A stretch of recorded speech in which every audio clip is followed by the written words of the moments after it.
먼저 읽겠습니다. 여호와께서 들으시기에 백성이 악한 말로 원망하매 여호와께서 들으시고 진노하사 여호와의 불을 그들 중에 붙여서 진영 끝을 사르게 하시매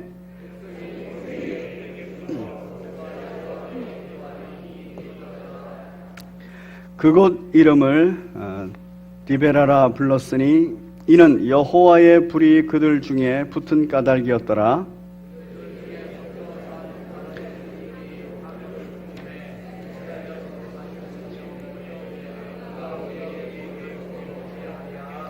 우리가 애굽에 있을 때에는 값없이 생선과 오이와 참외와 부추와 파와 마늘들을 먹은 것이 생각나거늘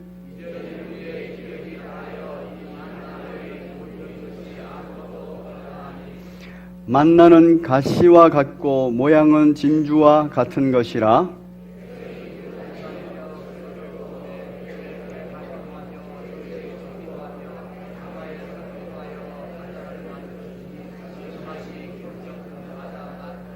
함께 읽습니다. 밤에 이슬이 진영에 내릴 때에 만나도 함께 내렸더라. 아멘. 우리 제목 같이 읽겠습니다. 시작. 2018년도 이 일에 집중합시다. 감사, 행복에 이르는 첫걸음. 2018년도에 저희가 해야 되는 것, 집중해야 되는 것 지금 나누고 있습니다. 저희가 해야 되는 것 첫 번째 이거는 항상 해야 됩니다. 축복입니다. 우리 가운데 순장순모 사역 지침 제일 위에 보면 박스 안에 복된 가정을 위한 기도문이 있습니다. 우리 기도문을 읽으면서 내 자신에게, 내 가족들에게, 내 이웃들에게 축복하는 시간을 갖겠습니다. 시작. 여호와는 내게 복을 주시고 너를 지키시기를 원하며 여호와는 그의 얼굴을 내게 비추사 은혜 베푸시기를 원하며 여호와는 그 얼굴을 내게로 향하여 드사 평강 주시기를 원하노라. 주 예수 그리스도의 은혜와 하나님의 사랑과 성령의 교통하심이 너희 무리와 함께 있을지어다. 아멘. 우리 옆에 분하고 또 앞뒤 계신 분하고 이렇게 인사합니다. 주님의 이름으로 축복합니다. 자. 네. 우리 주님이 여러분 마음속에, 여러분 삶의 자리에 충만하시기를 바랍니다. 이 일은 항상 해야 되는 겁니다. 2018년도에. 그리고 이제 집중해야 되는 일이 있습니다. 집중해야 되는 일 첫 번째, 여호와여 일어나 주시옵소서. 이렇게 기도하시기 바랍니다. 그래서 모든 대적을 다 물리쳐 주시옵소서. 또 집중해야 되는 것 그 두 번째, 여호와여 우리 중에 돌아와 주시옵소서. 치유하고 회복시켜 주시고 힘과 능력과 지혜와 명철을 더하여 주시옵소서. 이렇게 기도해야 됩니다. 또 집중해야 되는 일 있습니다. 바로 하나님의 언약궤가 찾은 쉴 곳이 있습니다. 그 쉴 곳 예배 자리입니다. 말씀이 있고 찬양이 있고 주님 앞에 예배드림이 있는 그 예배 자리를 항상 오셔서 그 예배 자리에서 쉬시기를, 안식하시기를 바랍니다. 첫 번째, 예배 자리에서 쉽시다. 언약궤가 찾은 예배 자리. 두 번째, 기도합시다.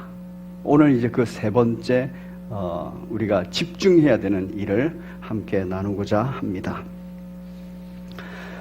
오늘 본문에 등장하는 단어가 두 개가 있습니다. 11장 1절에서 우리 한번 동그라미를 쳐보시겠습니다. 원망이라는 단어 거기다 동그라미를 쳐보시기 바랍니다.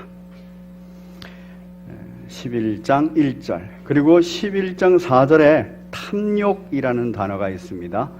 이 탐욕이라는 단어에도 동그라미를 쳐주시기 바랍니다.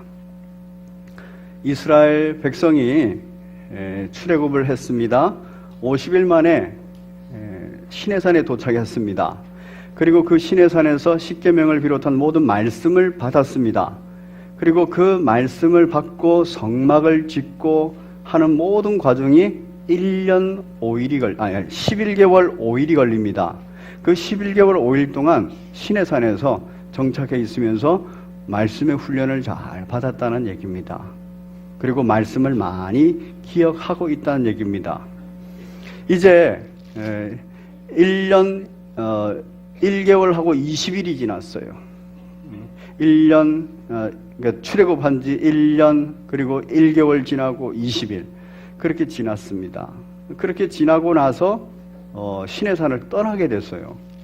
그 시내산을 떠나서 사흘길쯤 가데스 바네아까지가 일주일이니까 이제 그 시내산을 떠나서 한 3, 4일 지났을 때 사건입니다. 3, 4일쯤 지났는데 그 사건이 일어납니다. 원망이라는 사건이 일어났습니다.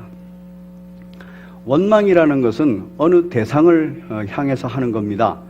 그래서 모세를 비롯한 지도자를 향해서 원망하거나 또는 그 너머에 계신 하나님을 원망하는 거지요. 원망을 할 때는 무슨 일 때문에 그렇게 지도자에 대해서 하나님에 대해서 원망하느냐 하면은 상황과 환경 때문에 그래요. 불평스러운 상황, 불만스러운 상황, 환경이 벌어진 겁니다. 그나마 시내산도 광야지만 시내산에서는 정착해서 잘 지냈어요. 좀 익숙해졌는데 이제 행군을 하려고 하는 겁니다. 그 행군을 한 사흘쯤, 나흘쯤 이렇게 행군을 하니까 너무 힘이 든 거예요. 그러니까 그 힘든 상황과 환경이 딱 부딪히니까 바로 마음속에서 불만이 생기고 그리로 인도하는 모세가 원망스럽고 그리로 인도하는 하나님이 원망스러운 거예요. 여러분, 불과 3, 4일밖에 안 지났다는 거예요. 그런데 우리 인생은 참 그렇습니다. 상황과 환경이 항상 좋다 이러다가도 상황과 환경이 아주 힘들고 불편한 상황으로 들어가 버리면 바로 원망, 불평, 불만 이것이 우리 속에서 일어나는 것입니다. 지금 본문은 정확하게 여호와를 향해서 한 원망인 거예요. 그래서 오늘 본문에서 이렇게 말합니다. 11장 1절에서 여호와께서 들으셨다 그래요. 여호와께서 들으시고 진노했다. 그리고 진 끝을 불살라 버렸다 이래요. 그러니까 경고를 한 거죠. 진중 전부 다를 불사른 게 아니라 진 끝을 딱 그 이스라엘 백성들이 진을 치고 있는데 거기에 딱 끝을 확 불사르면서 경고를 딱 준 거예요. 왜 경고를 줬을까요? 내가 너희들을 출애굽시켰고 너희들이 지금 11개월 5일 동안 시내산에 머물면서 율법도 밟고 성막도 짓고 그러면서 말씀을 잘 알고 있다. 그런데 너희들의 상황과 환경이 그렇게 좀 불편해지고 힘들어지니까 바로 불만하고 불평하는구나. 그리고 그 불만과 불평의 감정을 지도자 모세에게 그리고 그 불평과 불만의 감정을 바로 하나님이 나에게 원망하는구나. 말씀 배운 거 헛것이라는 얘기예요. 인생이 그렇습니다. 경고를 탁 받았어요. 여러분, 우리가 주 예수 그리스도 안에서 구원받았습니다. 그리고 지금까지 믿음 안에서 살아옵니다. 그리고 2017년 한 해도 믿음 안에서 살았습니다. 거기에서 말씀도 많이 받았고 그리고 말씀도 많이 깨닫고 우리 삶도 많은 변화가 있습니다. 분명한 사실 성경 66권이 우리에게 딱 주어져 있습니다. 그러면 이제부터는 우리의 광야 같은 삶 속에서 원망, 불평, 불만 이런 것들이 딱 생기고 그것이 입에서 튀어나오는 그 순간에 하나님의 경고 메시지가 있습니다. 이스라엘 백성은 이미 말씀을 받았기 때문에 이 경고 메시지를 받은 거예요. 오늘 본문이 알려주고 있는 얘기입니다. 왜 불평과 불만이 생겼는가? 왜 이것이 지도자에 대한 원망으로, 이것이 하나님에 대한 원망으로 나타났는가? 그거 단순히 상황과 환경 문제가 아니라는 얘기예요. 단순히 상황과 환경 문제가 아니라 뭐의 문제냐? 마음의 문제라는 겁니다. 그 어떤 마음, 탐심 이렇게 말합니다. 그런데 이 탐심도 누구로부터 나왔느냐 하면 4절을 보니까 그들 중에 섞여 사는 다른 인종들 12지파 속에 속한 그 사람들이 아니에요. 12지파가 하나님의 백성들, 하나님 나라 백성들이 출애굽할 때 함께 묻어져 나온 사람들이에요. 그 사람들은 하나님에 대해서 잘 모릅니다. 그 사람들은 눈에 보이는 현상만 본 거예요. 10가지 재앙의 현상을 받고 마지막 재앙의 현상도 본 거예요. 그래서 이 이스라엘 백성 따라 나가야겠구나. 또는 자기들의 노예 생활도 너무 힘겨운 겁니다. 그래서 아이고 이스라엘 백성이 출애굽할 때 빨리 나가가지고 내가 노예 생활을 청산해야겠구나. 그 생각이 있는 겁니다. 그래서 따라 나온 사람들이에요. 그들은 하나님의 말씀, 하나님의 언약, 이것을 명확하게 붙들고 있는 사람이 아닙니다. 그래서 자신들이 지금 시내산에서 11개월 5일 동안 있을 때까지는 괜찮았어요. 그런데 이제 출애굽한 지 1년 1개월 하고 20일이 지나고 나서는 다시 갈라 그러니까 광야에서 그 상황과 환경에서 자기가 너무 힘든 거예요. 붙들 언약의 말씀도 본인에게 없고 하나님에 대한 믿음도 본인에게는 강하지 않습니다. 그래서 원망과 불평이 나오는 거예요. 그런데 그 원망과 불평이 그 마음속 깊은 곳 어디에서부터? 탐욕에서부터 나왔다. 이 탐욕에부터 나오는 원망과 불평이 누구에게까지 퍼졌다고요? 이스라엘 자손도 이렇게 돼 있어요. 4절에 그들 중에 섞여 사는 다른 인종들이 탐욕을 품음에 이스라엘 자손도 다시 울며 이르되, 이렇게 돼 있어요. 그래서 고기를 더 주워 먹게 하라. 불평, 불만, 그리고 그걸 원망으로 표현하고 있는 것입니다. 여러분, 불평과 불만, 이것은 전염성이 굉장히 강합니다. 우리들 중에도 누구 한 사람이 불평, 불만 해버리잖아요. 그러면은 그 듣는 사람이 그 감정 속에 들어갑니다. 왜? 그 사람도 탐욕으로 그렇게 불평, 불만을 갖듯이 우리 모든 인생에 불평, 불만이 있어요. 그 탐욕이 있어요. 하나님께서 주신 굉장히 좋은 선물 중에 하나가 욕구라는 겁니다. 욕구. 그래서 식욕이 있잖아요. 이 식욕 굉장히 중요한 겁니다. 그거 식욕이 없어서 안 먹으면은 건강을 잃어요. 수면욕 아주 중요한 겁니다. 이 수면 잠자지 않으면은 건강을 잃어요. 불면증에 걸리면 큰일 납니다. 성욕, 이 욕구가 없으면은 인생은 자식을 놓을 생각을 안 합니다. 번성할 생각을 안 해요. 그런데 문제는 뭐냐면 그 욕구는 우리를 더 발전시키고 더 나아가게 하고 더 좋게 만드는 거예요. 아주 대표적인 욕구가, 믿는 사람들에게는 뭐 하고 싶은 욕구가 드냐 하면은 예배드리고 싶은 욕구가 들어요. 믿는 사람들은 말씀을 배우고 기도하고 싶은 욕구가 생겨요. 그런데 육신이 연약해서 그거 다 못하지요. 그런데 욕구가 있다는 거예요. 그래서 욕구는 하나님의 선물입니다. 그런데 이 욕구에 죄가 딱 붙어버리면은 이게 탐욕이 되는 겁니다. 이 죄가 딱 붙어버리면 이 모든 하나님이 주신 선물 욕구가 이제 뒤틀리기 시작합니다. 자기를 파괴시키고 그리고 주변을 파괴시켜요. 지금 탐욕이 그거예요. 우리 모든 인생에게 욕구가 있는데 그 욕구에 죄를 자꾸 붙이는 겁니다. 누군가 불평 불만하면서 자기만 탐욕으로 들끓는 게 아니라 그 불평 불만을 통해서 주변도 욕구가 있는 그 사람들의 마음을 막 불질러가지고 불살라가지고 이 탐욕으로 들끓게 하는 겁니다.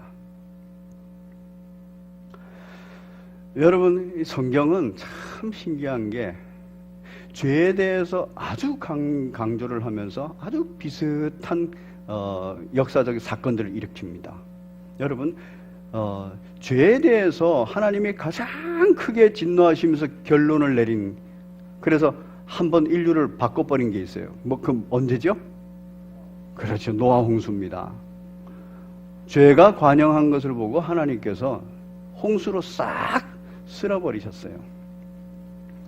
이 노아 홍수가 굉장히 큰 사건이기 때문에 이 노아 홍수에 대한 소설도 있고 그리고 아이들에게도 동화도 있고 성경상에서는 가장 아주 이슈가 될 만한 내용이기 때문에 참 많은 노아 홍수 동화가 있습니다. 노아 홍수 그러면 뭐가 가장 먼저 생각납니까? 노아가 생각납니까? 뭐가 생각나죠? 그렇죠. 방주. 이 방주가 생각납니다. 이 방주 속에 쌍쌍이 전부 다 동물들이 들어갔습니다. 굉장히 복잡하죠, 그렇죠? 이 방주가 엄청 큰 방주예요. 그런데도 이렇게 들어가니까 복잡한 겁니다. 이 그림 동화입니다.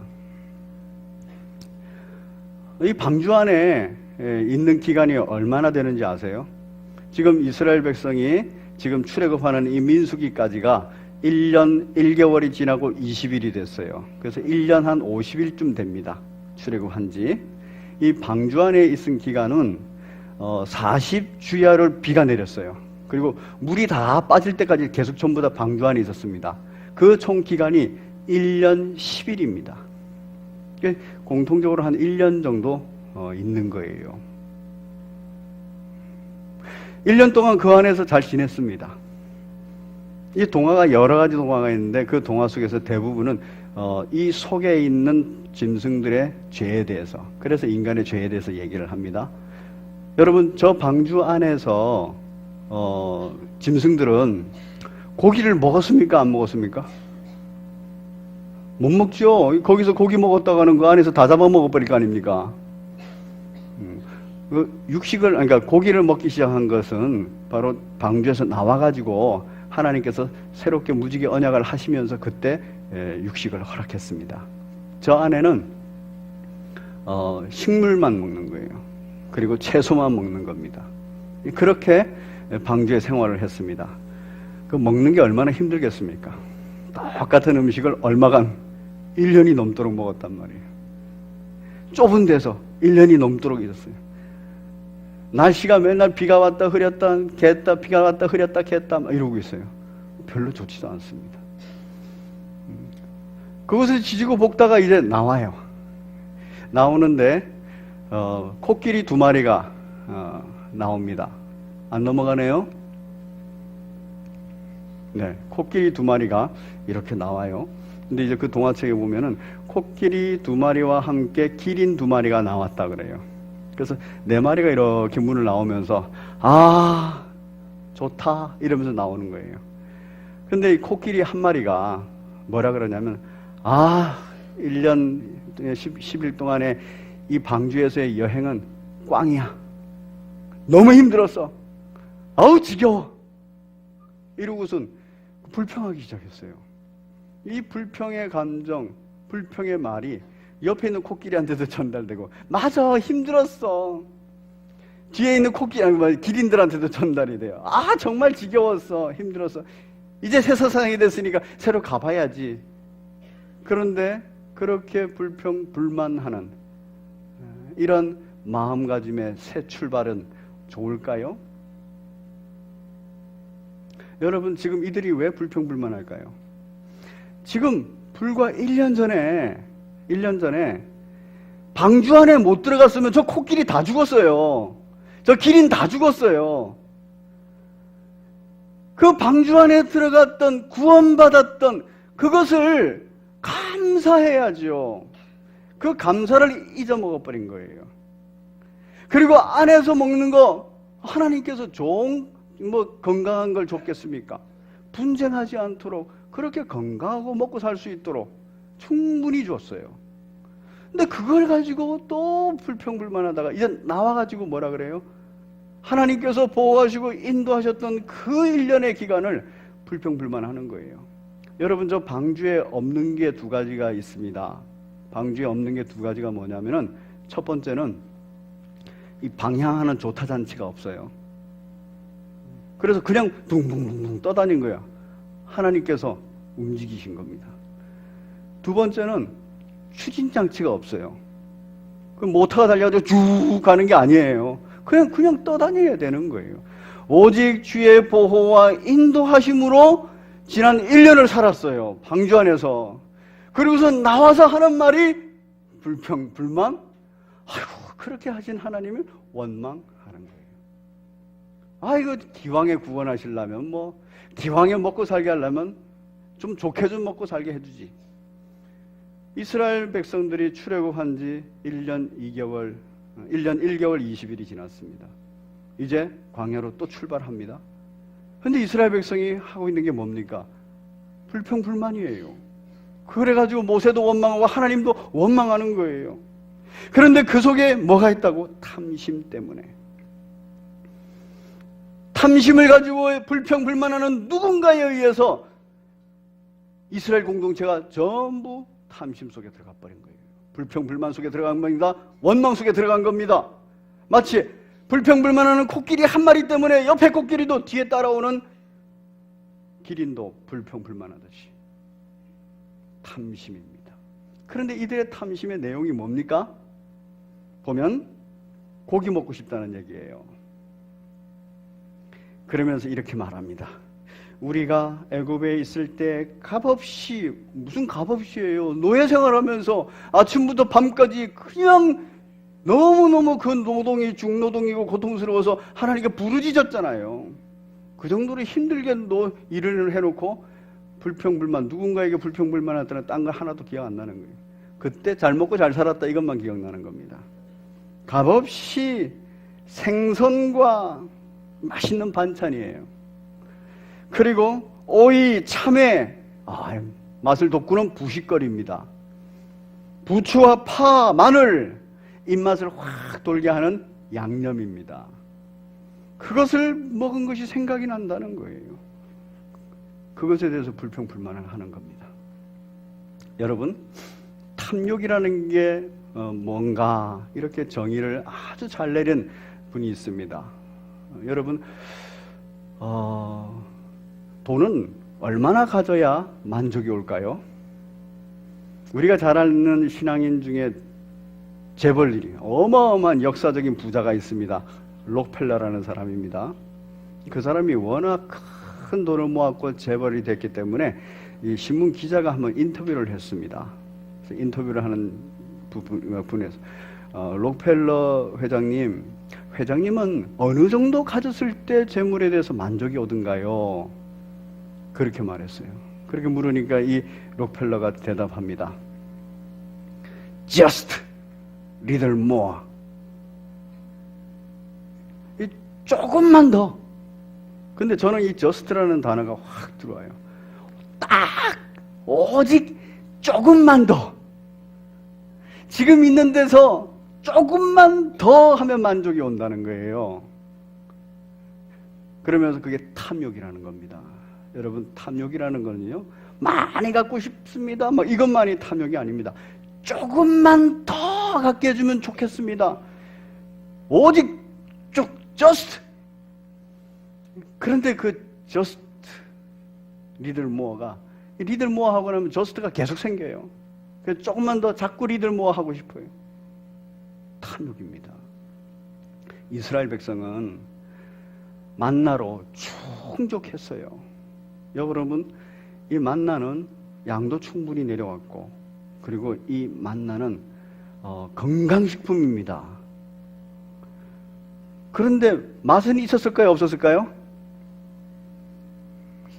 자신이 없으시죠? 여러분, 우리가 음식을 하는 중에 어떤 음식이 참 입에 맛있냐 하면은 기름에 볶고 기름에 튀긴 거 아닙니까? 만나가 그런 맛이었어요. 바로 8절을 보면 이렇습니다. 그 끝에 가마에 삶기도 하여 과자를 만들었으니 그 맛이 어때요? 기름 섞은 과자 맛 같더라. 이 과자 중에 기름 섞은, 기름으로 볶은 과자 얼마나 맛있겠습니까? 저는 옛날에, 그러니까 옛날 이상하지만 어릴 때는 저희 어머니가 누룽지를 해주시는데, 누룽지를, 그냥 누룽지도 맛있는데, 이 누룽지를 기름에 섞어서 뭐까지 발라줘요? 설탕까지 발라가지고 주는데, 아무런 다른 과자가 먹고 싶지 않아요. 지금 이 만나는 충분해요. 맛도 충분해요. 그런데 여기다가 조금만 더 뭐도 있었으면 좋겠다고요? 반찬도 좀 맛있게, 그리고 부식도 좀 넉넉하게, 그리고 입맛을 돋구는 뭐도? 양념도 좀 있었으면 좋겠다. 여러분, 이 조금만 더, 꼭 더도 말고 just 이 조금만 더, 그러면 나 만족하겠다. 안 그렇습니다. 어거스틴이 이런 얘기를 했습니다. 탐욕이라는 것은 꺾을 수 없는 원수라고 그랬어요. 어거스틴이 탐욕에 대해서 얘기할 때, 정의할 때 이렇게 정의합니다. 탐욕이라는 게 뭐냐? 음식을 앞에 놓고 음식을 개걸스럽게, 거기서 말하는 개걸스럽게는 누가 가져갈까봐 막 뺏기지 않으려고 먹는 거, 그 다음에 음식을 배 터지게 절제 없이 먹는 거, 그걸 탐욕이라고 그랬어요. 여러분 음식 먹을 때 그렇잖아요. 이렇게 먹고 나면은 배가 어느 정도 딱 찼지 않습니까? 그런데 입맛이 더 돌면 어떻게 되죠? 먹죠. 하나님이 만들어 놓으신 생명 있는 피조물 중에서 배부르면 더 입맛에 따라서, 그 욕구에 따라서 뭐 더 먹는 피조물은 인간밖에 없답니다. 사자도 모든 짐승들도 자기 배가 부르면 사냥을 안 해요. 그리고 자기 배가 부르면 먹다가도 내버려둬 버리고 딴 동물이 먹어도 그냥 내버려둬 버립니다. 여러분, 우리가 많이 먹는 사람은 뭐 같이 먹는다 그래요? 돼지같이 먹는다 그러죠. 우리 잘 알지 않습니까? 돼지는 자기 위에, 자기 양의 70%밖에 안 먹는 정말 탐욕이 없는, 절제를 잘하는 짐승입니다. 돼지까지 먹어버리면 다 건강해져요. 그런데 이 탐욕이 그걸 못하는 거예요. 죄가 붙어버리면 그런 겁니다. 지금 이스라엘 백성들에게 충분해요. 그런데 죄가 붙어버려가지고 지금 탐욕이 올라왔고, 그 탐욕 때문에 자기가 현재 있는 상황과 환경이 불만스러운 거예요. 그리고 원망하게 되는 겁니다. 사랑하는 성도 여러분, 여러분은 여러분이 지금 가지고 있는 것이 충분합니까? 대답이 아주 없으시네요. 왜? 지금 말고요. just a little more. 조금만 더 있으면 전 좋을 것 같아요. 우리 인생에게는 이 조금만 더라는 욕망, 탐욕은 꺾을 수 없는 원수입니다. 이 탐욕의 결과가 어떻게 됩니까? 31절 시작.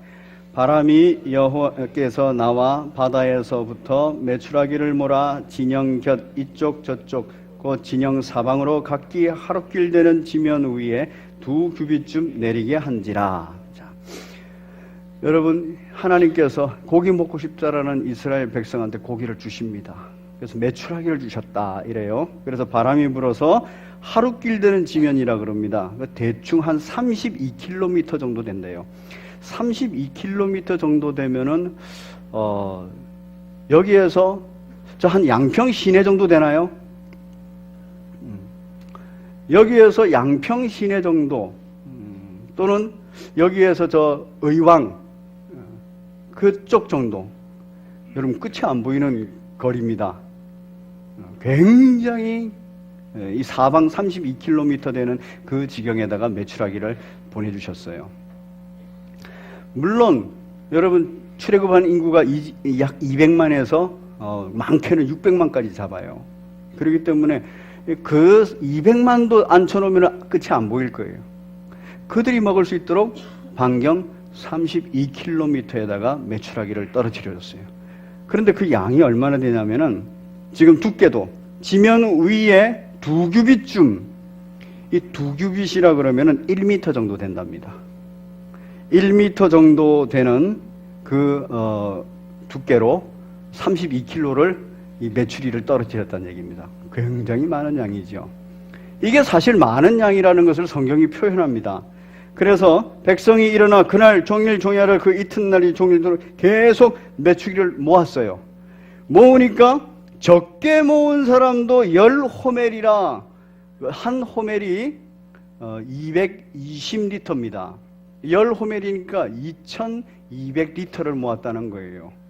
굉장히 많은 양입니다. 하루만 모았는데 이렇다는 거예요. 근데 그게 적게 모은 사람도 그렇다는 겁니다. 굉장히 많다는 얘기죠. 그 다음에 차고 넘쳐가지고 그들이 자기들을 위하여 진영 사면에 펴두니라.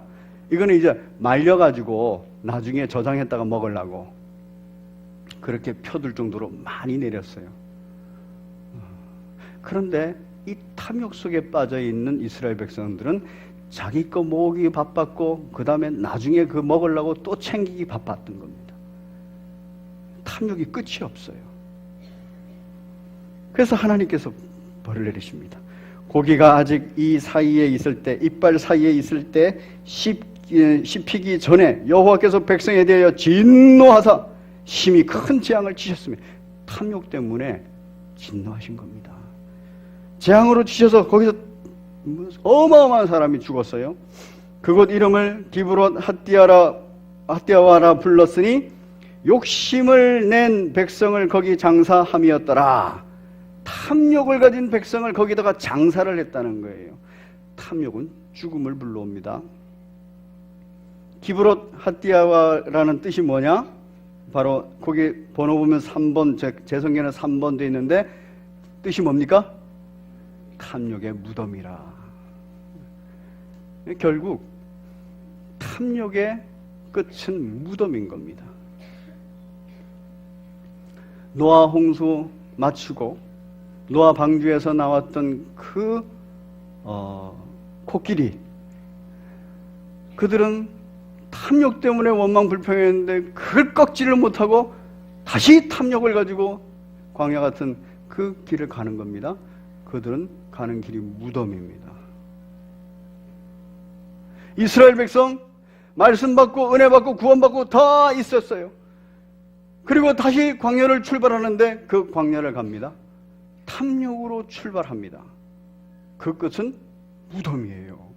그래서 1세대가 전부 다 광야에서 다 죽습니다. 꺾지 못하는 바로 원수입니다. 조금만 더, 조금만 더. 그런데 성경이 왜 이걸 기록할까요?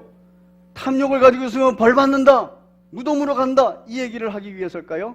아니에요. 탐욕을 왜 하는지를 알려주고 탐욕하지 말고 탐욕을 끊을 수 있는 길을 알려주는 겁니다. 어떻게 하면 탐욕을 끊을 수 있을까요? 바로 그 코끼리가 1년 전에 내가 구원받은 것에 대해서 감사해야 돼요. 그거 안 있었으면 1년 전에 벌써 죽었어요. 그거 감사해야 돼요. 그리고 1년 동안 먹고 산 거 감사해야 돼요. 그거를 잊어먹지를 말아야 됩니다. 감사를 꼭 기억해야 됩니다. 자, 한번 따라갑시다. 감사를 기억합시다. 지난 한 해를 돌아보셔야 돼요. 지금 이스라엘 백성, 지금 1년 전에 출애굽했어요. 노예 생활에서부터 벗어나왔어요. 그때는 홍해를 건너면서 자기들은 구원받고 그 애굽 군사들은 다 전멸하는 걸 봤어요. 그러면서 막 감사하다고 노래 부르고 이랬어요. 그걸 기억을 못하는 그 과정들이 있었습니다. 말씀 받았어요. 아, 감사를 기억해야겠구나. 우리가 구원받은 백성이구나. 이거 기억하고 있어야 되는 거예요. 그걸 기억하고 있으면 와, 이 만나가 기름 섞인, 기름으로 볶은 그 과자같이 맛있는구나. 거기다가 건강한 거구나. 하나님의 양식이구나. 감사가 넘치게 되는 겁니다. 그런데 그걸 다 기억을 잊어버린 거예요. 감사하면 탐심에서 만족으로 돌아갑니다. 그리고 평안이 오고 행복해져요. 원망, 불평이 사라집니다. 그런데 뭐에 대해서 감사해야 돼요? 1년 전에 구원받은 것, 내가 구원 방주에 들어간 것, 내가 구원의 은혜에 있는 것, 이거 감사해야 돼요.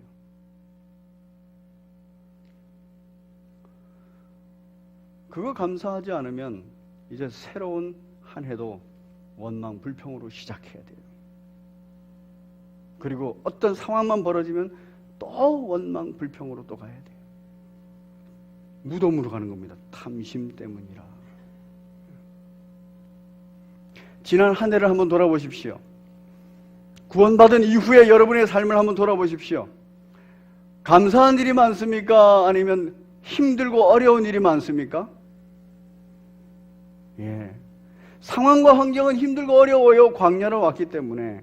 그런데 돌아보니 감사하다 한 것은 날 구원하신 주 감사한 거예요. 그리고 구원 완성을 위해서 지난 세월도, 그리고 지난 1년도 보호하고 인도하셔서 지금 이렇게 앉아 있는 거예요. 아무도 빨가벗고 안 앉아 있어요. 뭐 굶고 지내고 있지 않습니다. 신발 다 신고 왔어요. 하나님 앞에 살아가기에 충족합니다. 그런데 여기다가 조금만 더 이래버리면 탐심인 겁니다. 그 탐심, 감사하는 자만 제할 수 있어요. 여러분, 누구한테 그 만족이 가장 크게 없을까요? 미국에 어느 그 앙케이트 조사에서 조사가 있었습니다. 조사가 있었는데 절대 만족하지 못하는 대상, 불평 불만의 대상 1위가 누군지 아십니까? 한번 따라합시다. 남편입니다. 남편들은 아내한테 감사하는 사람이 많아요. 왜냐하면 워낙에 희생하고 헌신하니까. 이거는 미국도 그렇다는 얘기입니다. 그런데 아내가 맨날 남편을 볼 때는 만족스럽지 않아요. 조금만 더 부지런하지, 조금만 더 열심히 살지, 저렇게 좀 살지. 불평이 있어요. 조금만 나한테 신경 좀 쓰지, 집에서 좀 신경 쓰지, 돈 조금만 좀 더 벌어오지, 조금만 더 이래가지고 만족이 없대요. 부모가 자식에게도 그렇습니다. 그 탐심이라는 거 알아야 됩니다. 탐심이라는 거. 제가 우리 교우들 가정을 쏙 돌아보면요, 먹고 살기가 빠듯하지만 먹고 사는데 지장이 없는 분들이 많이 있어요. 그런데 조금 더 벌어야지 될 것 같다라는 생각 때문에 주일날도 돈 벌러 나가고, 수요일날도 돈 벌러 나가고, 금요일에도 돈 벌러 나가고, 다 돈 벌러 나가요. 벌러 안 나가도 먹고 살 수 있는데, 만나러 충족한데, 근데 조금만 더, 왜? 좀 더 있어야 불안감이 없을 것 같아. 좀 더 있으면 만족할 것 같아. 그래가지고 조금만 더 하면서 가는 분들이 있어요. 물론 세상이 직장에서 딱 코 깨가지고 예배를 못 드리게 하는 부분도 있어요. 뭐 그 부분은 인정한다 해도 자기 스스로가 내가 안 가도 되는데 조금만 더, 반찬도 필요하고요, 부식도 필요하고요, 양념도 필요하고요, 조금만 더, 이래서 예배 자리를 안 지키는 경우들이 있습니다. 참 불행한 사람이에요. 그런데 그 불행의 그 깊은 내면에는 탐심이 있다는 겁니다. 여러분, 10계명 중에 제 10번째 계명이 뭐냐면 내 이웃의 것을 뭐 하지 말라고요? 탐하지 말라. 그런데 내 이웃의 것이 뭐예요? 그 안에 이웃집의 아내나 이웃집의 종이나 이웃집의 소야 양이나 이런 것들 탐하지 말라 그래요. 자기 아내가 있어요. 속상하지요. 내 아내가 있는데 내가 만족을 못하는 거예요. 내 아내가 이 부분은 좀만 더 이러면은 좋겠는데, 그렇게 만족이 안 되니까 원망, 불평, 불만하다가 옆집, 이웃집의 아내를 탐하는 거예요. 저 아내는 저거 잘하네. 아내뿐만 아니라 바람 피는 겁니다. 그 탐심이에요. 그것은 무덤입니다.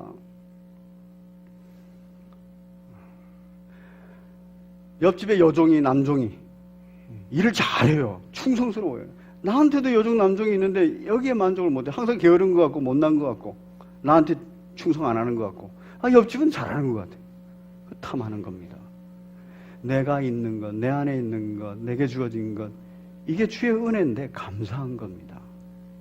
그래서 10계명 중에도 딱 10번째 들어가 있는 거예요. 우리 인생의 가장 근본 탐심이. 이 탐심을 제거하는 거, 이 탐심을 탐심으로 말미암는 원망불평 제거하는 거, 그거 감사합니다. 탐심이 있으면 불행이고요, 감사가 있으면 행복입니다. 자, 2018년도 감사하시는 복된 여러분 되시기를 바랍니다. 제가 실제적인 이 실천 사항을 한번 도전해 드리겠습니다. 동영상 한번 틀어 주십시오. 감사일기를 쓰는 노인이에요. 감사일기를 쓰는데 70세부터 썼대요. 여러분, 70세부터 노인이 돼가지고 그 다음부터는 인생은 뭐예요? 노욕으로 가득 차는 때입니다. 세상은. 그런데 이분이 감사하면서 지금 90세까지 살고 있어요. 자, 한번 틀어주십시오.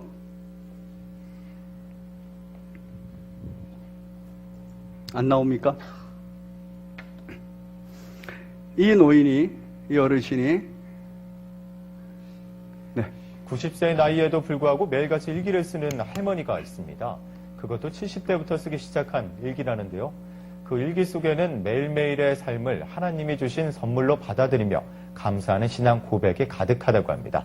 오늘도 신앙일기를 쓰고 있는 90세 한 할머니를 정효임 기자가 만나봤습니다. 올해 90세의 손순병 할머니. 안경과 돋보기가 없이는 성경을 볼 수 없지만 성경을 읽는 시간은 할머니의 하루 일과에서 빼놓을 수 없는 시간입니다. 그리고 하루를 기록하는 신앙일기. 할머니에게 하루는 하나님이 허락하신 감사의 시간이자 은혜의 날입니다. 16년 전 할머니가 72세 되던 해 미국 생활을 하면서 할머니는 일기를 쓰기 시작했습니다. 타국 생활의 외로움과 어려움을 일기로 달랜 이유도 있었지만 쓰면 쓸수록 하나님과 대화할 수 있어 너무나 감사했던 것입니다. 일하면서도 하나님 뭐 이러네요, 감사네요, 이렇게 이제 하나님하고 대화하는 거예요. 대화하면서 사는 거예요. 그게 일기도 그렇게. 그렇게 감사를 담은 일기는 수십 권이 됐고 자연스럽게 성경 필사도 3차례나 기록하게 됐습니다. 이런 할머니의 일기를 가족들은 책으로 엮었습니다. 할머니의 일기가 곧 살아계신 하나님을 증거하는 신앙 고백이었기 때문입니다. 특히 할머니에게는 매일 빼놓지 않는 기도와 일기 내용이 있습니다. 그래서 계속 이제 그 기도를 하죠. 하나님 산진이 되게 해달라고 늘 기도하고, 그 가려울까봐 항상 그게 걱정이고, 조심하고 그냥 그렇게 사는 거예요, 여태. 하나님의 영광을 가리지 않는 산 증인이 되게 해달라고 매일같이 간구하는 90세 할머니의 기도와 삶은 참 그리스도인의 자세가 무엇인지 우리에게 많은 것을 일깨워줍니다. CBS 뉴스 정효임입니다. 네, 여러분 70세도 늦지 않았어요. 지금 그렇다는 얘기는 젊으면 젊을수록 또 빨리 시작하면 시작할수록 좋다는 겁니다. 감사하면 탐심 사라지고요. 불만, 불평 사라지고 원수, 원망이 사라집니다. 그래서 하나님께서는 성경을 통해서 사랑하라, 감사하라, 쉬지 말고 기도하라 이러는 겁니다. 감사하시기를 바랍니다. 자, 이렇게 감사일기에 대한 도전을 드리면 꼭 일기를 써야 되는 것처럼 생각하지 마시고 그냥 메모를 하세요. 하루 보내면서 감사한 것, 감사 제목 딱 메모하시고 주여 감사합니다 이러셔도 돼요. 또 한 가지, 감사한데 이 감사일기가 좋다고 사랑하는 남편에게 감사일기 오늘부터 써요. 사랑하는 아내에게 감사일기를 쓰란 말이에요. 그렇게 이해하지 마십시오. 누가 쓰면 된다고요? 자기가 써야 돼요. 감사하는 일기를 써요 이러면 그때부터 이 남편은, 배우 아내는 감사의 마음이 싹 사라집니다. 자녀들에게도 정말 하고 싶죠, 그렇죠? 감사일기를 자녀들에게도, 야, 감사일기 좋으니까 내가 감사일기 써. 그러면 자녀들의 마음 속에서 벌써 그 얘기를 딱 듣는 그 순간에 감사의 마음이 싹 사라집니다. 감사일기는, 감사의 기도 제목 정리는 자기가 하는 겁니다. 이렇게 감사해버리면 2018년도 감사하시면 바로 하나님 앞에서 그 길이 구원받은 자의 삶의 길이 됩니다. 사랑하는 성도 여러분, 1년 전에 구원받았음을, 그리고 내가 구원의 방주 안에 있음을, 내가 구원의 방주에서 주께서 주시는 만나로 먹고 살고 있음을 감사하시기 바랍니다. 2018년도도 그 감사의 마음을 충만히 담아서 매일매일 내가 하나님 앞에서 구원받은 자로서 얼마나 많은 것을 지금 받고 누리고 있는지 보장받고 있는지를 감사하시기를 바랍니다. 그럴 때 우리는 이 탐욕의 무덤에 결코 들어가지 않습니다. 영생의 자리, 천국의 자리에 가게 될 줄로 믿습니다. 2018년도 우리가 집중해야 할 일, 축복은 항상 하시고요. 그 첫 번째, 바로 언약의 교회가 찾은 예배의 자리, 쉼의 자리에 꼭 나오시기 바랍니다. 그래서 오셔서 예배 드리시고 말씀 가운데서 안식하시기 바랍니다. 두 번째, 기도하십시오. 주여 일어나 주시옵소서 기도하시고, 주여 돌아와 주시옵소서 기도하시고, 세 번째, 감사하시기 바랍니다. 감사의 제목들을 하나하나 더 잘하는 것은 감사의 일기를 써버리면 그것이 참으로 자손 만대에도 귀한 본이 됩니다. 그리고 형통한 길로, 그리고 평탄한 길로 가게 하는 첩경입니다. 감사, 바로 행복에 이르는 첫걸음입니다. 우리는 감사할 조건이 참 많습니다. 찾으시고 감사하는 2018년 되시기를 바랍니다. 우리 옆에 분하고 한번 인사하겠습니다. 2018년도 감사하며 삽시다. 네. 찬송가 429장